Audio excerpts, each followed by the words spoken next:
13 de julho de 2024, sábado da 14ª semana do Tempo Comum. Em nome do Pai, e do Filho, e do Espírito Santo. Amém. Meus queridos filhos e filhas, muito bom dia. Vos saúdo com a paz de nosso Senhor Jesus Cristo. Sábado. Que alegria. Fim de semana. Dias de descanso, dias de convivência com a família, com os amigos, é sempre uma alegria e nada melhor iniciarmos o nosso dia de sábado ouvindo a palavra do Senhor, a meditação, a reflexão, colocarmos a palavra em nossa vida, em nossa história. Isso nos edifica, isso nos amadurece espiritualmente. E hoje nós vamos nesse sábado refletir a leitura do livro do profeta Isaías, o capítulo 6, versículos do 1 ao 8. No ano da morte do rei Osias, vi o Senhor sentado num trono de grande altura. O seu manto estendia-se pelo templo. Havia serafins de pé a seu lado. Cada um tinha 6 asas. 2 cobriam-lhes o rosto, 2 os pés, e com 2 eles podiam voar. Eles exclamavam uns para os outros: Santo, Santo, Santo é o Senhor dos exércitos. Toda a terra está repleta de sua glória. Ao clamor dessas vozes, começaram a tremer as portas em seus gonzos, e o templo encheu-se de fumaça. Disse eu então: Ai de mim, estou perdido. Sou apenas um homem de lábios impuros. Mas eu vi com os meus olhos o Rei, o Senhor dos exércitos. Nisto, um dos serafins voou para mim, tendo na mão uma brasa, que retirara do altar com uma tenaz, e tocou a minha boca, dizendo: Assim que isto tocou teus lábios, desapareceu tua culpa, e teu pecado está perdoado. Ouvi a voz do Senhor que dizia: Quem enviarei? Quem irá por nós? Eu respondi: Aqui estou, envia-me. Palavra do Senhor. Graças a Deus. Meus queridos filhos e filhas, nós, ao longo desta semana a qual nós encerramos hoje com esse sábado, nós meditamos o texto do profeta Oséias, né, que é um profeta do Reino do Norte, no século VIII a.C. E agora, nesse sábado, hoje, a igreja nos entrega um trecho desse capítulo 6 do profeta Isaías. Primeira coisa, para a gente poder compreender o texto, colocar na vida, vamos por parte. Primeira coisa é compreender a estrutura do texto de Isaías. Sabe por quê? Porque na próxima semana, nós vamos, ao longo de toda a semana, nós vamos ser acompanhados pelo profeta Isaías nas primeiras leituras, né? Hoje nós começamos com o capítulo 6, mas na segunda-feira em diante nós vamos voltar para o capítulo 1 e vamos seguir a primeira parte, assim chamada, do livro do profeta Isaías. Então, primeira coisa, vamos entender um pouquinho a estrutura do profeta Isaías. Vocês se lembram, há 2 semanas atrás, que a liturgia estava proclamando o profeta Amós, que eu expliquei um pouquinho a questão histórica da divisão do reino de Israel, né? A gente tem que voltar nisso para que a gente possa entender, tá? Então, Abraão, Isaac, Jacó. Em um certo momento, Deus muda o nome de Jacó para Israel. Então, Israel tem 12 filhos, que vão dar origem às 12 tribos dos filhos de Israel, ou dos filhos de Jacó. As 12 tribos de um povo nômade vai se tornar um reino, né? Lembra que eles conclamam Saul, o primeiro rei, não dá muito certo. Depois vem Davi, depois de Saul, e aí o reino ele A promessa de Deus é que seja um reino perene, né? Então o reino de Israel, 12 tribos, vai passar o tempo, ou por causa do pecado do povo, eles vão acabar dividindo o reino em duas partes. 10 tribos ficam para o norte e eles vão continuar com o mesmo nome que tinha quando era unificado o reino. Vai continuar com o nome de Israel. Então, Israel, as 10 tribos do norte. E as duas do sul vai ser chamado de reino de Judá, porque uma delas era Judá. Uma das duas tribos era Judá. Reino de Israel, reino de Judá. Muito bem, até aqui nós entendemos porque na semana passada e na outra eu já havia explicado, né? O que acontece? Eu também expliquei para vocês que na Bíblia tem vários profetas, não é verdade? Jeremias, Isaías, Ezequiel, Naum, Abacuque e tantos outros. Oséias, que nós lemos, Amós, que nós lemos na outra semana. Existem profetas que moravam no Reino do Norte. E existem profetas que moravam no Reino do Sul. Então Deus vai chamá-los, né, para que eles profetizem na sua terra. Tá? Então alguns profetas são do Reino do Norte e outros são do Reino do Sul. Os profetas do Reino do Norte são aqueles que profetizaram numa época em que o reino estava precisando de profeta, ou seja, o reino estava decadente em alguma coisa. E essa época foi o século VIII a.C. No século VIII a.C. foi o século onde Deus chamou os profetas do Reino do Norte. Tá? Depois, o Reino do Sul estava caminhando bem. Só que o Reino do Sul também começa com problemas, né? Com problemas de idolatria, enfim, e que desagrada a Deus. Então Deus vai chamar também profetas no Reino do Sul, só que aí não vai ser mais o século VIII, vai ser 200 anos depois, 2 séculos depois, ou seja, o século VI a.C. Padre, mas o oitavo depois o sexto? Isso, antes de Cristo o tempo vai diminuindo até chegar no ano 0, para você entender, tá bom? Então, século VIII, profetas no Reino do Norte, Israel. Século VI a.C., profetas no Reino do Sul, Reino de Judá. Tudo bem até aqui, né? Nós acompanhamos ao longo dessas 2 últimas semanas. Primeiro foi Amós, e aí semana passada foi Oséias. Os dois viveram no século VIII, então são profetas do Reino do Norte. Tudo bem? Hoje nós iniciamos uma viagem junto do profeta Isaías. Isaías é um profeta muito singular. Por quê? Tá? Diferente da interpretação tradicional judaico-cristã, muitos estudiosos acreditam que não existiu somente um profeta Isaías. Tem um livro único. Mas muitos estudiosos dizem que esses textos foram juntados, mas que na verdade eram 3 profetas diferentes. 3 Isaías.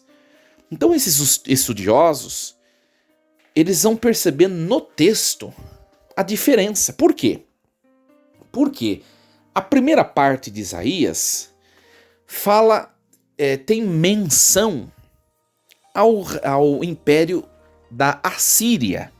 E o império da Assíria, ele subsistiu, ele viveu, vamos dizer assim, no século VIII a.C. Na época do Reino do Norte, Israel, entendeu?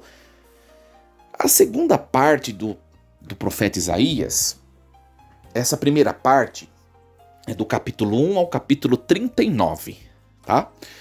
Lembrando que Isaías, o livro todo tem 66 capítulos, é bem grande. A segunda parte de Isaías, que é do capítulo 40 ao 55, e também na terceira parte, que é do capítulo 56 ao 66, já tem menção de um outro império, que é a Babilônia. Só que a Babilônia, ela subsistiu, ela viveu, vamos dizer assim, esse império, no século VI.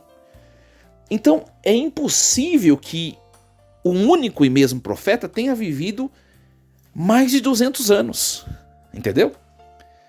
Se o império da Assíria viveu no século VIII e o da Babilônia no século VI, então é quase que certo que houve mais de um Isaías. Não é possível que um homem um único homem, um único profeta tenha vivido tudo esse tempo. Tá? Então, os estudiosos, eles vão chamar esses 3 chamados profetas Isaías de nomes diferentes. Uns estudiosos chamam de Isaías 1, Isaías 2 e Isaías 3. Outros chamam de Proto-Isaías, o primeiro Isaías, né? Deutero-Isaías, o segundo Isaías, e Trito-Isaías, o terceiro Isaías. É muito mais fácil dizer Isaías 1, 2, 3. Para você entender, Isaías 1, a primeira parte, capítulo 1, do 1 ao 39, é uma profecia. O profeta viveu no século VIII a.C., no Reino do Norte. Tá? Na verdade, o profeta, ele é de Judá, mas ele faz uma abordagem do Reino do Norte. Tá? O segundo e o terceiro Isaías, não. Ele já é do século VI a.C. Tá? Então, esta semana, eu espero que vocês estejam entendendo. Nessa semana, nós vamos acompanhar na liturgia da igreja o primeiro Isaías, ou Isaías 1, ou Proto-Isaías. Ainda nós continuamos no Reino do Norte, porque na semana passada, aliás, ao longo dessa semana nós acompanhamos Oséias e semana passada Amós. Ambos profetizaram no Reino do Norte, século VIII a.C. E agora o primeiro Isaías também. Então é o mesmo contexto histórico dessa semana e da semana passada. Qual o contexto histórico do século VIII a.C., Reino do Norte de Israel? Um contexto de um florescimento econômico, um crescimento econômico, financeiro, mas ao mesmo tempo, infelizmente, um contexto de muita exploração dos pobres, um contexto de idolatria e um contexto de corrupção, tanto no reino quanto na religião. Tá? Então é esse o contexto, para a gente entender um pouquinho, e a gente vai começar, a partir da segunda-feira em diante, essa viagem junto do primeiro Isaías, a primeira parte de Isaías, capítulo 1 ao capítulo 39. Depois vocês pesquisam na internet quem são os 3 Isaías, né? Ou os 3 Isaías, e aí você vai dar uma lida para você entender um pouquinho o texto bíblico. Tá? Então é esse o contexto histórico. Por que nós começamos no capítulo 6? Porque aqui é uma abordagem da vocação do primeiro Isaías. Então a igreja, nesse sábado, como nós encerramos Oséias ontem, nesse sábado, hoje, a igreja quer dar uma introdução falando da vocação do profeta Isaías, e aí na semana que vem a gente vai seguir, acompanhar a profecia desse profeta junto ao Reino do Norte. Tá bom? Então esse é o contexto histórico. E hoje nós vemos então, como eu acabei de dizer, o chamado desse profeta. Ele faz uma experiência mística com Deus e ele tem visões. Como nós ouvimos no texto, tá? Viu o Senhor sentado num trono de grande altura, o seu manto estendia-se pelo templo.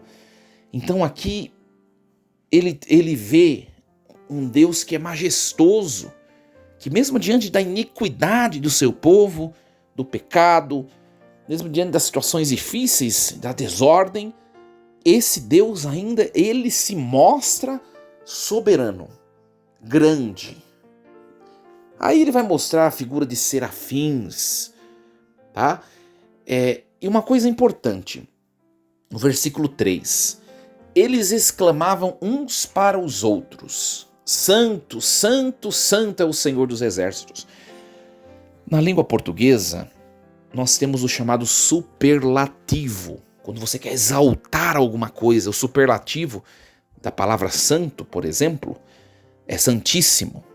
Ou seja, santo por excelência. Né? O superlativo da palavra grande é grandíssimo. Né? O superlativo da palavra belo é belíssimo. Enfim, isso é superlativo.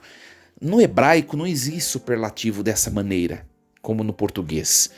O superlativo no hebraico, ele se dá pela repetição da palavra. Quando repete 2 vezes, é porque é algo que foge da normalidade, é um pouco crescido, um pouco a mais. Quando repete 3 vezes, é porque é excelso. É porque chegou ao máximo do que expressa aquele termo, aquela palavra. Tá? Para vocês entenderem. Então, como se dirige a Deus, essa visão, ele usou o termo superlativo o termo superlativo maior. Santo, santo, santo, 3 vezes santo, que é o maior. Né? Por isso que nos evangelhos, às vezes Jesus fala, em verdade eu vos digo. Às vezes Jesus fala, em verdade vos digo. Ou seja, há mais atenção. Né? É o superlativo. E aqui Isaías está exaltando a santidade e o poderio de Deus. Né? E ele mostra que as portas em seus gonzos, o templo se enche de fumaça, as portas tremem ao clamor da voz desses anjos que estão para servir a Deus. E aí, diante dessa visão mística, dessa visão resplandecente da glória de Deus, aí vem o versículo 5, né? Que é o sentimento do profeta. Olha só. Disse eu então, ai de mim, eu estou perdido, sou apenas um homem de lábios impuros. Mas eu vi com os meus olhos o Rei, o Senhor dos Exércitos.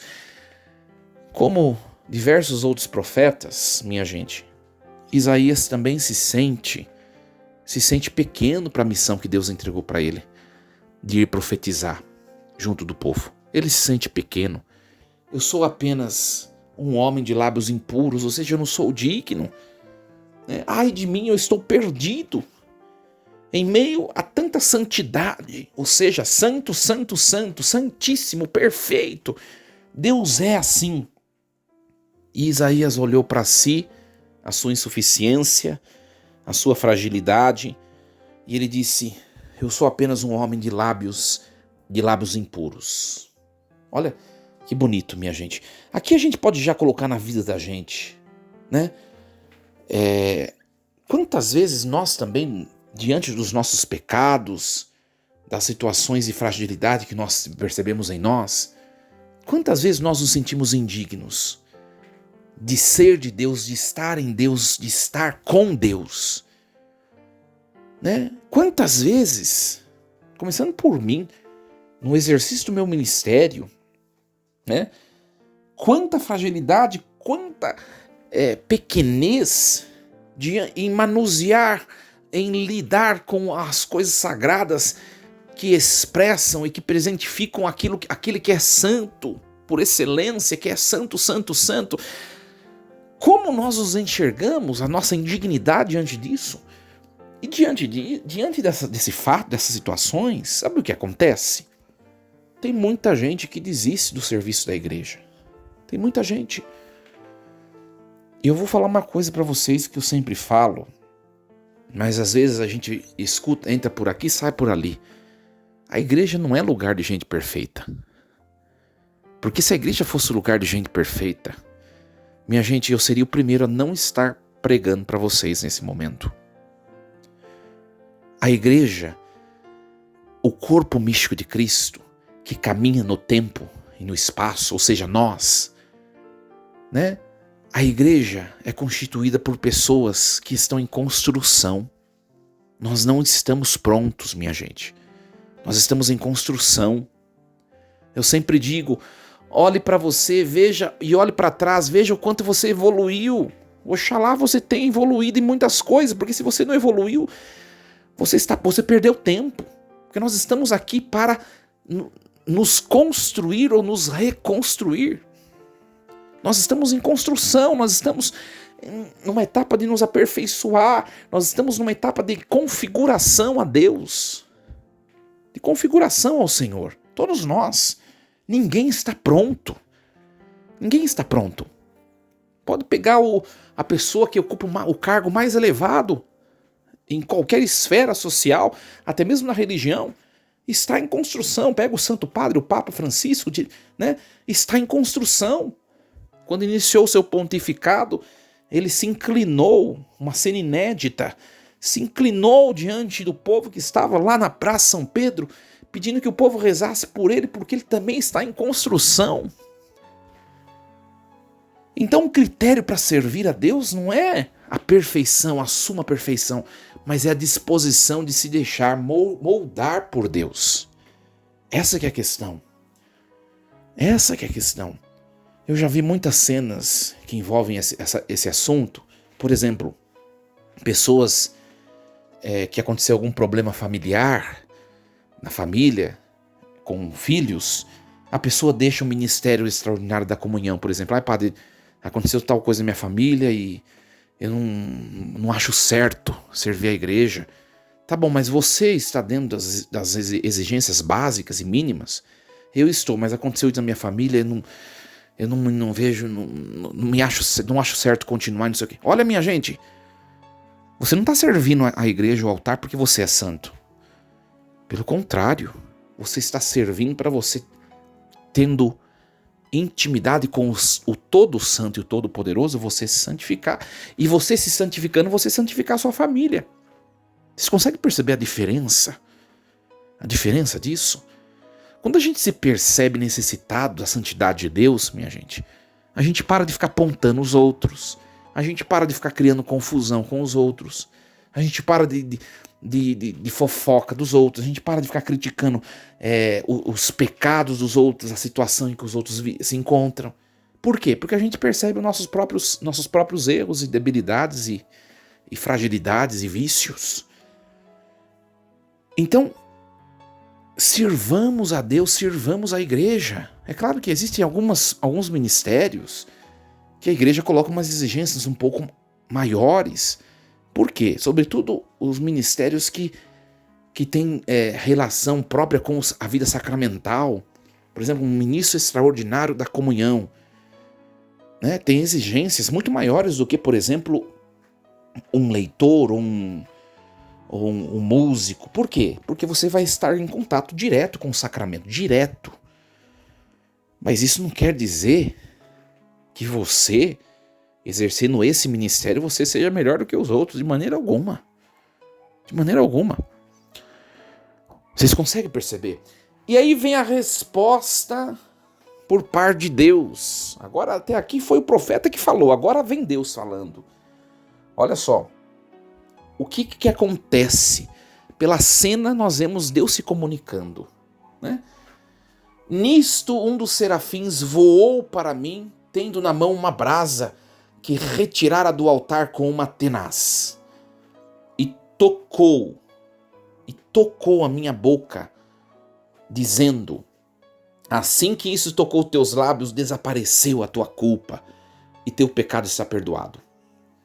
Olha só. Minha gente, essa visão, olha, Isaías é século VIII antes de Cristo. Nós estamos no século XXI depois de Cristo, ou seja, né, são 29 séculos de distância que nós estamos. 8 séculos distante de Jesus. Aqui já é um pré-anúncio, uma pré-figuração daquilo que vai, ao tocar os nossos lábios, nos alimentar, nos fortalecer, nos purificar, nos renovar, que é a Santíssima Eucaristia, que é o Santíssimo Sacramento. Olha, essa brasa que tocou os lábios do profeta que se indigno, ela purificou, ela fortaleceu e ela o tornou apto, forte.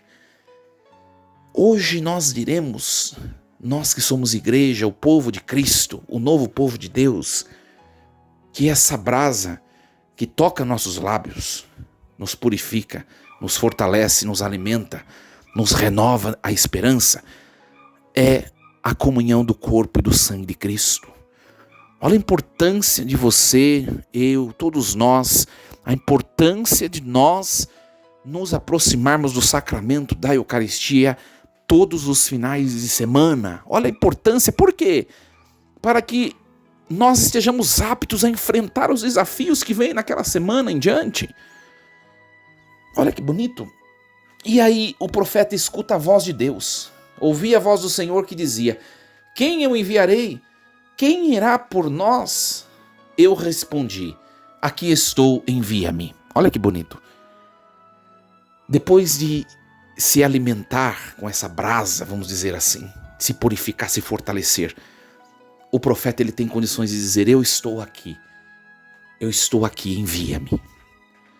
Meus queridos, eu vou terminar essa reflexão de hoje dizendo o seguinte: se você está sem força na sua vida para enfrentar a missão que Deus te deu, é porque você precisa ser mais eucarístico, é porque você precisa ter mais essa brasa nos seus lábios.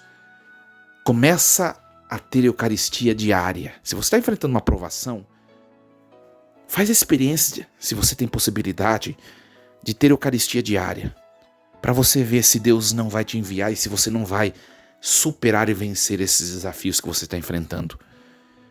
A gente fala muito, minha gente, e a gente faz pouco, né? A gente reclama muito das nossas aflições e a gente faz pouca penitência, né? Leve uma vida mais eucarística. Vai todos os dias diante do Senhor, no sacrário, na capela do Santíssimo Sacramento, e faça ajoelhado uma adoração, né? Ou vá à missa diariamente, comungue diariamente na intenção que você precisa vencer, na intenção daquilo que você precisa superar. Faça esses esforços eucarísticos para você ver se o Senhor não vai te honrar. Faça. Reclama muito, mas não move um dedo para as coisas mudarem. Infelizmente, nós somos assim. E nós não podemos ser. Não podemos ser. Né? Tem muitas pessoas que perguntam, né? Muitos padres, nos dias de folga, não celebram a missa, né? Não celebram a Eucaristia. Isso cada um é livre para fazer o que quer, né? E muitos até falam: nossa, mas você não descansa, não sei o quê.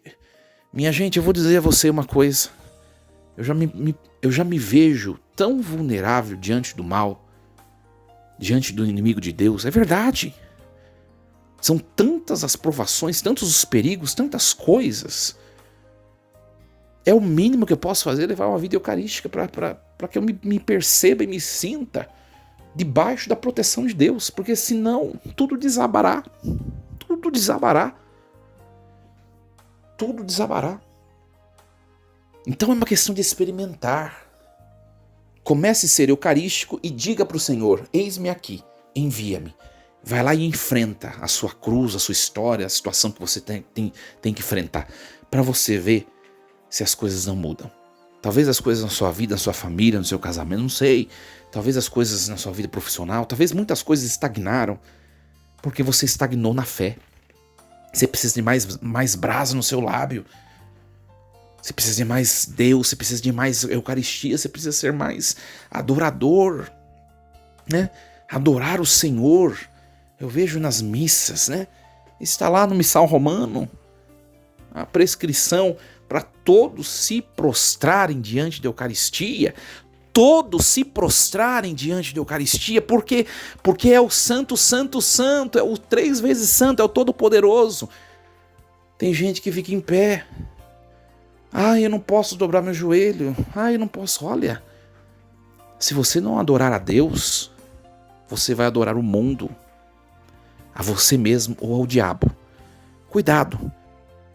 Aí não pode ajoelhar, não pode adorar o Senhor na igreja, mas em casa ajoelha para limpar a casa. Mas depois vai lá jogar bola, jogar vôlei, que força o joelho. Mas na missa não pode. Vai sujar minha perna, vai sujar minha roupa, vai não sei o quê. Olha, o que tem sido prioridade para você?